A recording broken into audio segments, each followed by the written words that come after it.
कल से कमेंट चल रहे थे, बोले अब तो तुम तो रहोगी कंवारी, पेपर देखकर हिल गया है ग्राम विकास अधिकारी। चलो ये तो चलता रहता है। सबसे पहले ग्राम सेवक के पेपर की हम चर्चा करते हैं, फिर जिनका एसआई का क्लियर हो गए फिर हम उनकी थोड़ी सी 2 बातें कर लेते हैं, आगे क्या करना है ये भी 4 बातें कर लेते हैं, ऐसे टोटल हम 10 बातें कर लेंगे। देखो बच्चों, आपने तैयारी की होगी, अच्छी तैयारी की होगी। पेपर अगर हम टफ की बात करें तो पेपर तो एवरेज होगा ही भी, वही बात है मैं हमेशा ही कहता हूं कि पेपर तुम्हें पास करने के लिए नहीं लिया जा रहा, पेपर तुम्हें फेल करने के लिए लिया जा रहा है। तो 10 लाख 12 लाख स्टूडेंटों में उसे जब 4000 3000 स्टूडेंट छांटने हैं तो भाई पेपर तो उस हिसाब से का बनाएगा वो। तो पेपर एवरेज अगर पेपर की बात करें किस प्रकार का था, राजस्थान जी के कोई टफ नहीं था, ना कल्चर टफ थी ना ज्योग्राफी टफ थी, हिस्ट्री तो चलो इसमें थी नहीं, 2-3 क्वेश्चन थे। जीके कोई टफ नहीं था। अब मैं ये कह दूं मेरे करवाए में आए तो सबके करवाए में आए जीके के अंदर।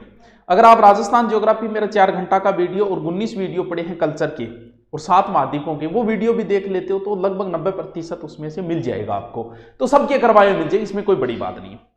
बात ये आती है मैथ की, तो मैथ के 10 में से 5 क्वेश्चन ही बच्चा कर सकता था ग्राम सेवक की तैयारी करने वाला। 5 कोई बीएससी के स्टूडेंट की तो मैं कह नहीं सकता, बाकी नहीं कर सकता था।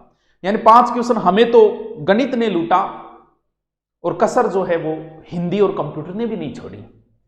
हमें तो अपनों ने लूटा, कसर गैरों ने भी नहीं छोड़ी। तो अब बात करें हिंदी, हिंदी का मैंने देखा है और हिंदी भी मुझे भी आती है, और हिंदी के भाई साहब 10 में से 10 के 10 टेंडर के क्वेश्चन, यानी ऐसे नहीं है कि नेगेटिव मार्किंग नहीं है, मुंह उठा के चल दिया कि मेरा तुक्के से हो जाएगा, ऐसा नहीं था, ऐसा पेपर कतई नहीं था ये। तो इसके अंदर 10 के 10 टेंडर के थे, लेकिन 5 बड़े ही शानदार क्वेश्चन थे। अगर ऐसे आदमी हिंदी को नॉर्मल लेके करके आए तो उसके 5 से ज्यादा सही नहीं हो सकते।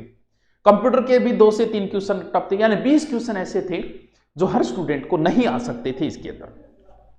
बात अगर मैं मेरिट की करूं तो मैं इस पेपर की तुलना कर रहा हूं पीछे आरएस प्री के पेपर से, same to same, m to same, ऐसे एज इट इज उसके जैसा ही लेवल इसका था, जैसा लेवल। जबकि आरएस प्री के अंदर तो सिर्फ जीके ही तो था, जीके जीएस ही तो था।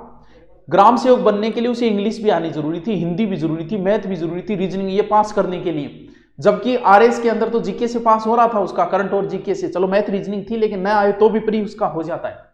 इन दोनों पेपर की तुलना करो, आरएस में कितने लेवल के बच्चे बैठते हैं और गहन अध्ययन करते हैं उसका, फिर भी उसकी मेरिट 45 आरएस की। पास कितने किए? मात्र 20,000, यानी 20 से 25,000 स्टूडेंटों में 45।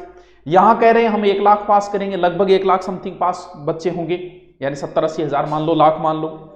तो तुम सोच सकते हो कि मेरिट क्या रहेगी।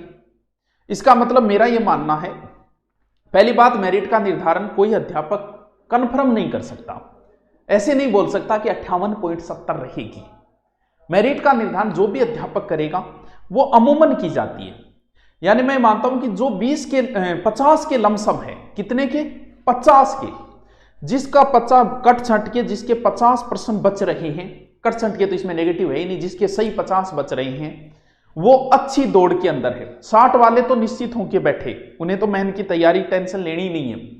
50 का मतलब ये हुआ कि 45 भी रह सकती है, जो जनरल ओबीसी की मेरिट 55 भी रह सकती है। ये 50 एक बीच का आंकड़ा है, ऐसे नहीं कह सकता। आप कोई कहे गुरुजी मेरे 49 बने तो मेरा बताओ थे तो 50 बोले, 49 वाले का भी हो सकता है, 52 वाला भी रह सकता है, क्योंकि 50 के अमूमन का मतलब 45 55 इसके मध्य को रहेगी।